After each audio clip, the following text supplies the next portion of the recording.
ಅದೇನೇ ಇಲ್ಲೇ ಆಗಬೇಕು ಅಂತ ಸ್ಮಾರಕ ಇಲ್ಲೇ ಆಗಬೇಕು ಅಂತ ಏನು ಪ್ರಯತ್ನ ಪಟ್ಟಿದ್ವಿ, ಸರ್ಕಾರ ಅದಕ್ಕೆ 2 ಕೋಟಿ ರೂಪಾಯಿ ಮಂಜೂರು ಮಾಡಿತ್ತು.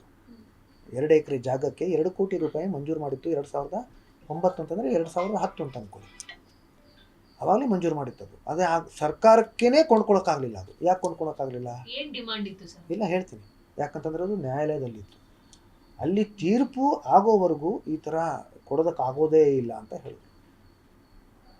ನಾನು ವಿಡಿಯೋ ಕಳಿಸಿರೋದು ಅದರಲ್ಲಿ ಎಲ್ಲವೂ ಇದೆ. ಅದು ತಾವು ದಯವಿಟ್ಟು ಅದನ್ನು ನೋಡಿ. ಅದರಲ್ಲಿ ಹೇಳ್ಕೊಂಡಿದ್ದೀನಿ.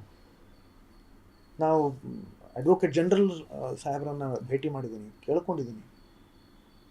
ಅವರು ಸ್ಪಷ್ಟವಾಗಿ ಹೇಳಿದ್ದಾರೆ, ಈ 10 ಎಕರೆ ಜಾಗದಲ್ಲಿ 10 ಎಕರೆದು ಏನು ಕೇಸ್ ಹಾಕಿದಾರೋ ಅದರ ಇತ್ಯರ್ಥ ಆಗುವವರೆಗೂ ನಾವು ಇದನ್ನು ನಿಮಗೆ ಕೊಡೋದಕ್ಕಾಗಲ್ಲ. ಅಷ್ಟಕ್ಕೂ ನಾವು ಕೇಳ್ಕೊಂಡಿದ್ದೀವಿ. ಈ 2 ಎಕರೆ ಜಾಗ ಮಾತ್ರ ಸೆಪ್ರೇಟ್ ಮಾಡಿ, ಈ 2 ಎಕರೆ ಜಾಗ ಮಾತ್ರ ನೀವು ಸೆಪ್ರೇಟ್ ಮಾಡಿ. 8 ಎಕರೆ ಜಾಗದ್ದು ಏನು ನಿಮ್ಮದು, ಅದು ಏನು ಕೇಸ್ ನಡೀತಾ ಇರೋದು ಅದು ನಡೀತಾ ಇರಲಿ. ಈ 2 ಎಕರೆ ಮಾತ್ರ ದಯವಿಟ್ಟು ಇದಕ್ಕೆ ನೀವು